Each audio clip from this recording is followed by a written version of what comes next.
Good evening friends. स्वागत करते हैं IAS वारियर्स चैनल पर। आज हम लोग 17वीं PSC के लिए कुछ तरीके हम लोग सीखेंगे जिसमें आपको एग्ज़ाम में जो 10 से 15 क्वेश्चन जो सही होंगे एलिमिनेशन मेथड के द्वारा, और वो बड़ा आसान होता है और वही आपको रिजल्ट कराएगा। और एलिमिनेशन मेथड उन्हीं प्रश्नों पर लगते हैं जो कि काफ़ी खतरनाक प्रश्न होते हैं देखने में।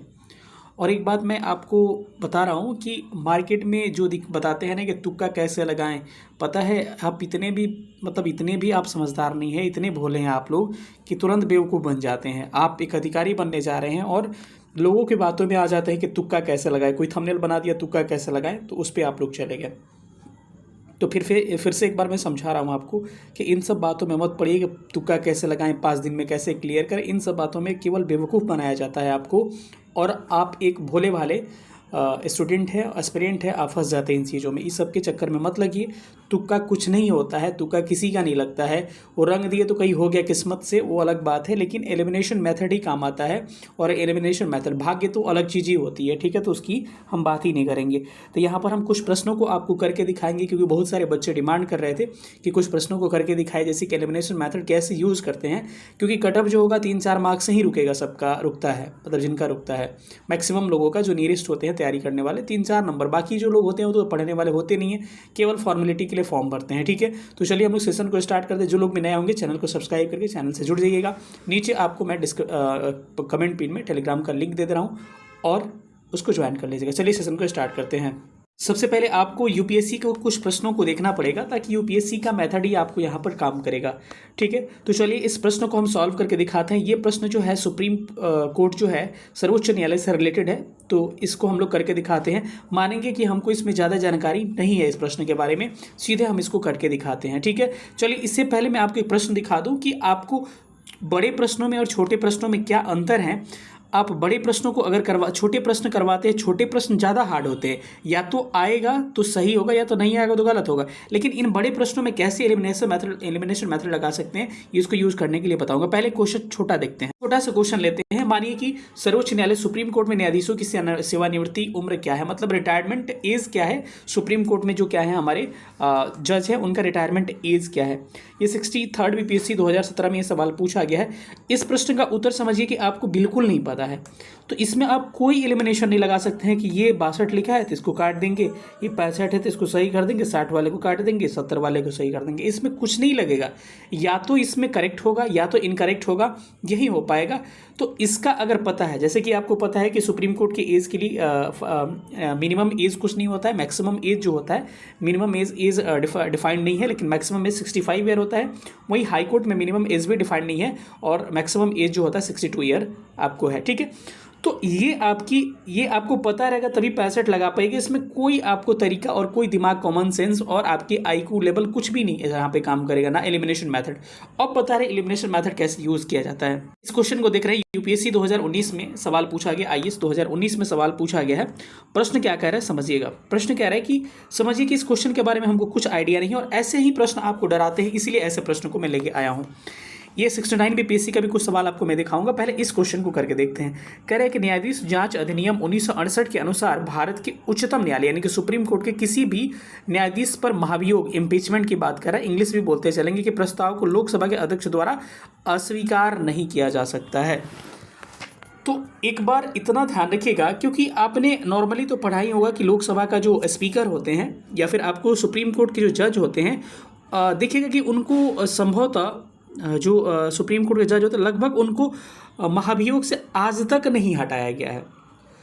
तो यहाँ पे प्रश्न क्या करे कि लोकसभा के अध्यक्ष द्वारा अस्वीकृत नहीं किया जा सकता है उनका प्रस्ताव। ऐसा नहीं है, अगर अस्वीकृत नहीं किया जाता तो तुरंत आपको फिर इम्पीचमेंट जाता, बाद में चल के ये हटाए जा सकते थे।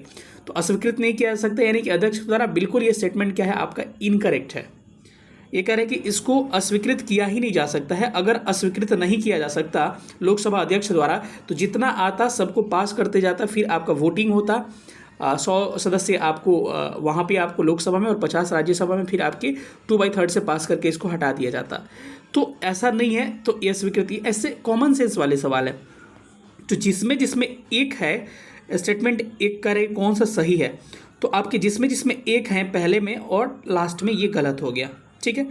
अब कह रहे हैं कि भारत का संविधान यह परिभाषित करता है और ब्यौरा देता है कि क्या क्या भारत के उच्चतम न्यायालय न्यायाधीशों की अक्षमता सिद्ध कदाचार गठित करते हैं?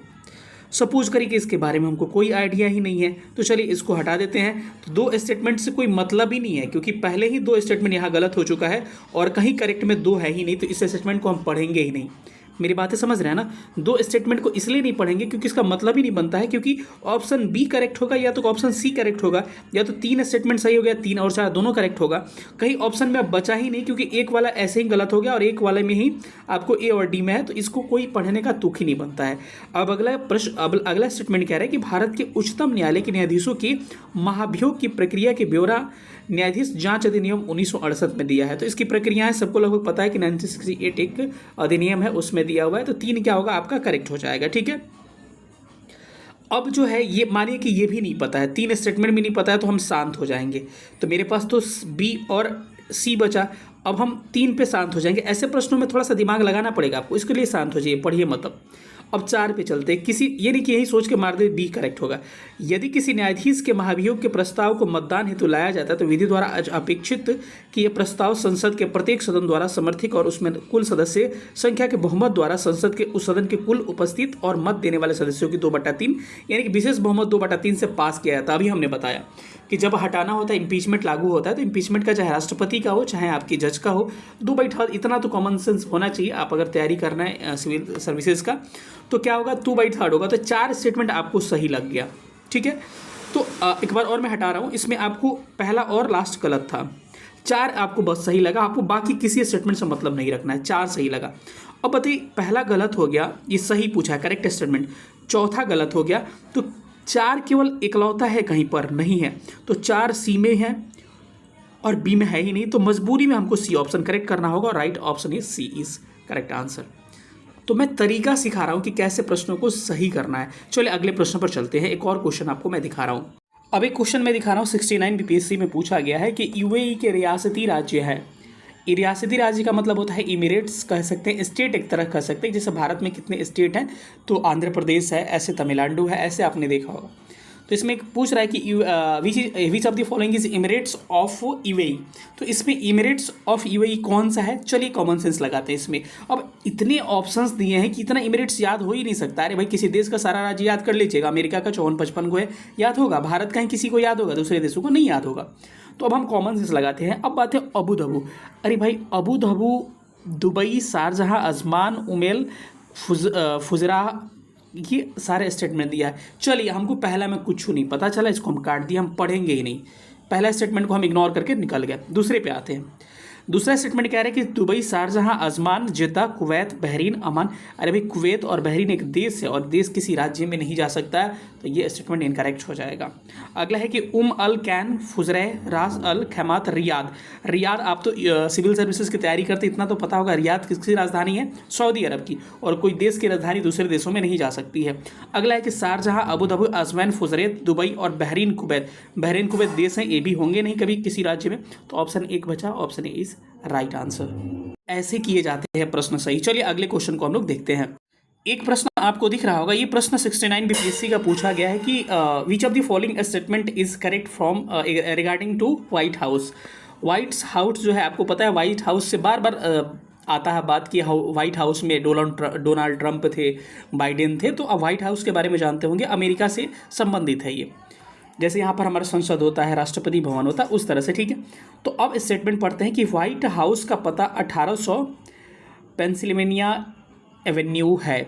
नहीं पता है भाई, 1800 के बारे में हम कुछ नहीं जानते हैं, छोड़ देते हैं इसको, आगे बढ़ते हैं। संयुक्त राज्य अमेरिका के राष्ट्रपति का आधिकारिक निवास कार्यस्थल है। बिल्कुल है भाई, राष्ट्रपति जहां रहते हैं उसी को अमेरिका का व्हाइट हाउस कहते हैं, इतना तो सबको पता है। तो इसमें 2 वाले ऑप्शन करेक्ट होंगे, बाकी सारे स्टेटमेंट क्या होंगे? इनकरेक्ट होंगे। तो 2 किसमें नहीं है? इसमें नहीं है, 2 इसमें नहीं है, यानी कि केवल संभावनाएं बनती है, या तो बी करेक्ट होगा या तो डी करेक्ट होगा, इसी में से 2 सही होने वाला है। चलिए आगे पढ़ते हैं। फिर फैक्ट देखा, फिर हम नहीं पढ़ेंगे, आगे बढ़ जाएंगे, इसको भी नहीं पढ़ते हैं। या अमेरिका का लोकतंत्र का प्रतीक, अरे भाई संसद हो गया या फिर जहाँ राष्ट्रपति रहते हैं, लोकतंत्र का प्रतीक तो होगा ही, तो चौथा स्टेटमेंट भी करेक्ट है। तो चौथा तो इसमें है नहीं, तो अब ये भी इनकरेक्ट हो गया, तो option D is right answer. अगले क्वेश्चन पर चलते हैं। अगला प्रश्न आपको दिख रहा होगा, कह रहे हैं कि हीट वेव मतलब कि लू, सिंपल सी बात है, लू कहिए, हीट वेव के संबंध में कौन सा कथन सही है। इसी प्रश्न को ध्यान से पढ़िएगा, 69 में भी प्रश्न पूछा गया है। तो कह रहा है कि यदि किसी मैदानी प्लेन्स इलाके में अधिकतम तापमान अगर 30 डिग्री सेल्सियस से अधिक हुआ तो उसको हीट वेव कहते हैं। अच्छा, एक बात बताइए, अगर अभी वर्तमान का टेम्परेचर मेजर करिएगा तो अभी वर्तमान का मैदानी इलाके मतलब कि उत्तर प्रदेश बिहार हो गए, मानी जो प्लेन इलाके हैं, तो अभी भी लगभग कम टेम्परेचर है, फिर भी 30-32 तो होगा ही। तो क्या हीट वेव चल रहा है? अभी नहीं, तो केवल temperature not decided heat wave. ठीक है, तो पहला इनकरेक्ट होगा। यदि किसी पहाड़ी इलाके का अधिकतम तापमान कम से कम 40 डिग्री या इससे से अधिक होता है तो इसका हीट वेव, तो टेम्परेचर डिसाइड ही नहीं करता हीट वेव है, तो कोई स्टेटमेंट इसमें करेक्ट नहीं है, डी इज राइट आंसर। ऐसे करते हैं एलिमिनेशन। अब एक और क्वेश्चन देख लेते हैं, लास्ट प्रश्न है ये भी 69 बीपीएससी में पूछा गया है। कह रहे हैं कि बिहार में विक्रमशिला विश्वविद्यालय के संबंध में कौन सा कथन आपका गलत है। ये पढ़ना बहुत जरूरी है। विच of the following statement is incorrect. अब करेक्ट इनकरेक्ट में ही बच्चे परेशान हो जाते हैं, तो पहले इसको गोला कर लीजिएगा पहले कि करेक्ट की इनकरेक्ट। ठीक है, इसको गोला कर लिए। अब पढ़ते हैं कि ये वर्तमान बिहार के वर्तमान बांका जिला में, अरे भाई हमने पढ़ाया था, कल ही पढ़ाया था, विक्रमशिला विश्वविद्यालय कहाँ पर है? भागलपुर में स्थित है। तो ये कभी करेक्ट होगा नहीं, तो क्या होगा? पहला करेक्ट हो जाएगा। ये पूछा विच of the following statement is incorrect, तो ये बी इनकरेक्ट होगा नहीं क्योंकि एक है इसमें, और सी भी नहीं होगा। अब बचा उपयुक्त में से कोई नहीं, मतलब कि अब उपयुक्त में से कोई नहीं भी होगा, नहीं होगा क्योंकि पहला गलत हो गया, तो ये भी गया। एक ही ऑप्शन बचा, ऑप्शन ए करेक्ट होगा, 2 और 3 सही है। अब गलत कथन पूछा था, सॉरी गलत कथन पूछा था, तो इसमें आपको ये लास्ट वाला भी अब नहीं होगा, और जिसमें एक हो गया इनकरेक्ट पूछा, सॉरी इनकरेक्ट पूछा है, तो इनकरेक्ट किसमें? आपके ये खत्म और ये खत्म, यानी कि एक स्टेटमेंट जिसमें है केवल वही क्या होगा? इनकरेक्ट होगा। तो एक जिसमें वही इनकरेक्ट, 2 ऑप्शन बच गए। इसकी स्थापना पाल वंश के रघुगोपाल ने, अरे भाई धर्मपाल, सबको पता है कि धर्मपाल ने इसकी स्थापना किया था, तो दूसरा भी गलत है, तो आपको सी करेक्ट हो गया। अच्छा, इसका काम आया कि बौद्ध धर्मयान वज्रयान का शाखा का फलाफल है, ये भी सही है।